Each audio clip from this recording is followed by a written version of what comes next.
These are the patch notes for 11.12.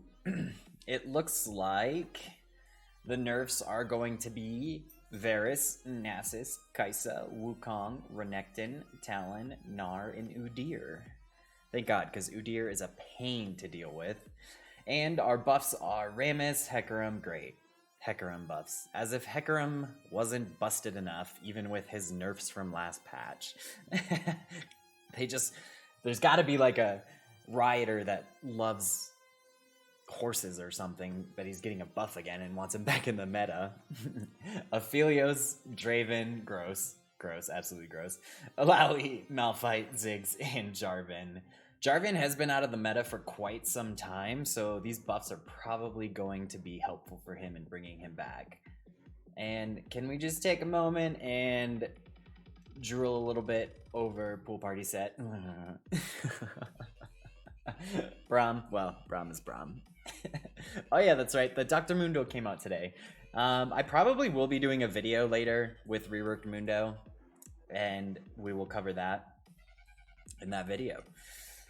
Alrighty, Aphelios. So base magic resist increased to 30 from 26, AD growth increased to 3 from 2.4.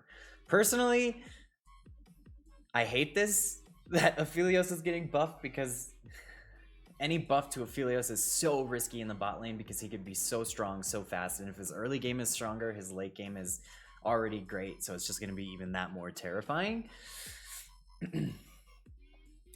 And the buff to his Q, his life-stealing weapon. So it's... yeah, that 50% bonus attack speed from 33%, that's going to be interesting. Yikes. So his on-hit damage is increasing by 10, and his damage ratios are going up by another 5%. And they will still scale at the same levels. His healing is being decreased, which is nice. But his healing from basic attacks is being decreased, but his healing from his ability is going to be increased. So I guess that kind of evens it out.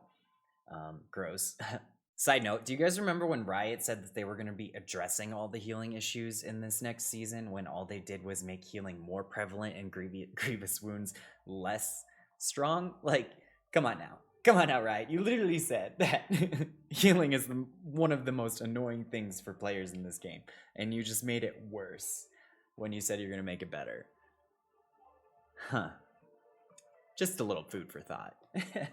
And then his Crescendum, the strongest freaking ability he has, especially when it's fully stacked with as many chakrams, is going to scale non-linearly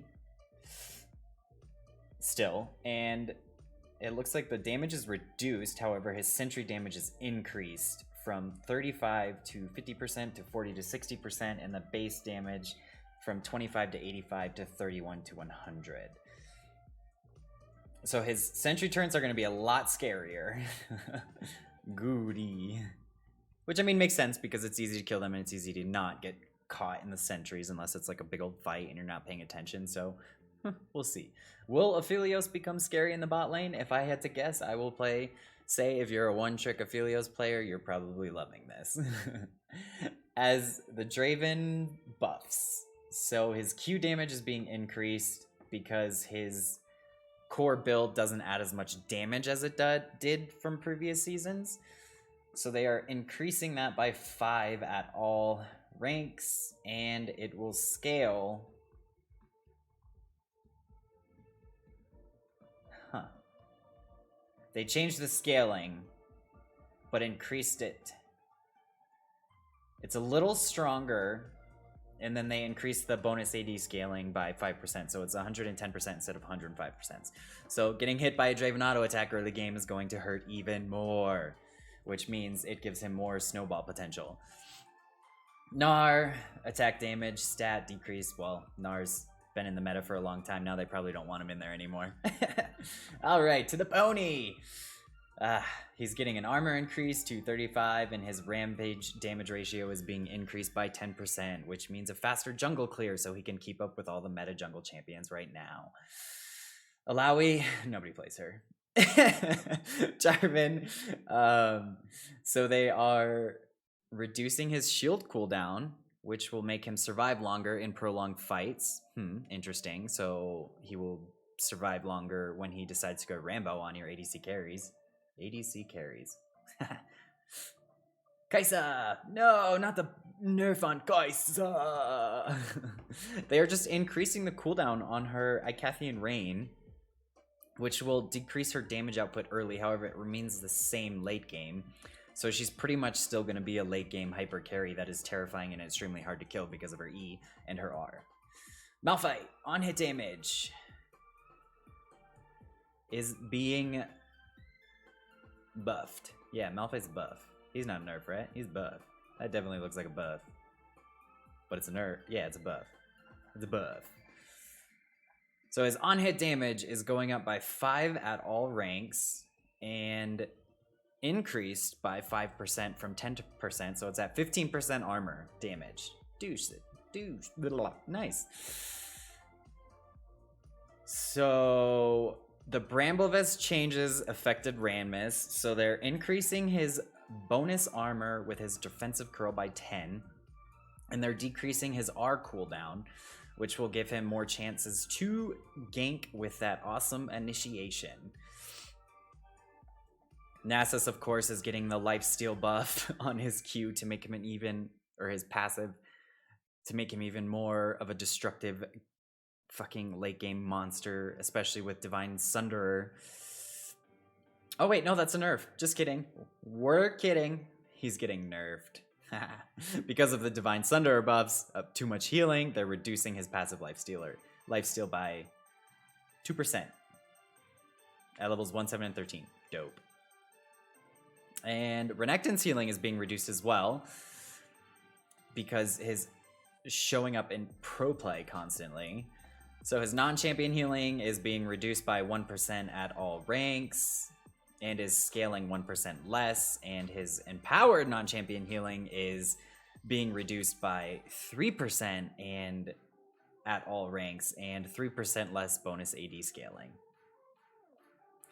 Talon is being nerfed as well, so the initial damage on his rake is being reduced by 5, and at later ranks, wow, later ranks 10 and his last rank 20, so by quite a bit. And his scaling is being reduced by 15%. That's insane.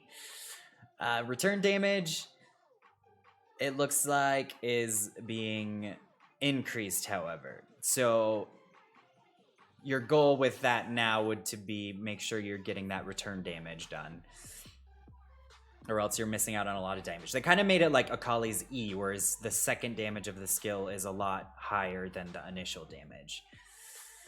Yes, Udyr is getting his Phoenix damage reduced because it does way too much damage. Shit, champ.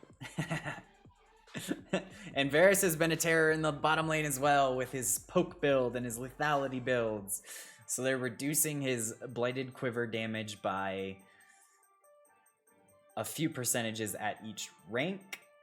So his execute will be less strong.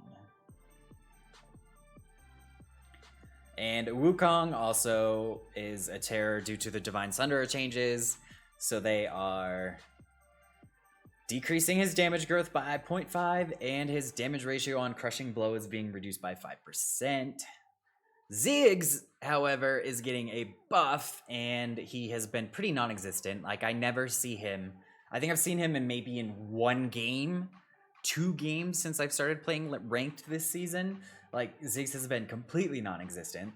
So they are buffing his base damage on his Q at later ranks. So at rank 5, it's increased by 20 damage flat.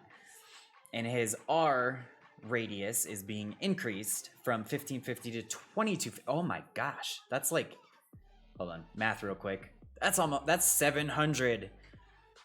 That's an increase of 700. Jeez Louise, that is nuts. Okay, so bug fixes and quality of life changes. So blah blah blah blah blah blah blah blah blah. Cool. I see.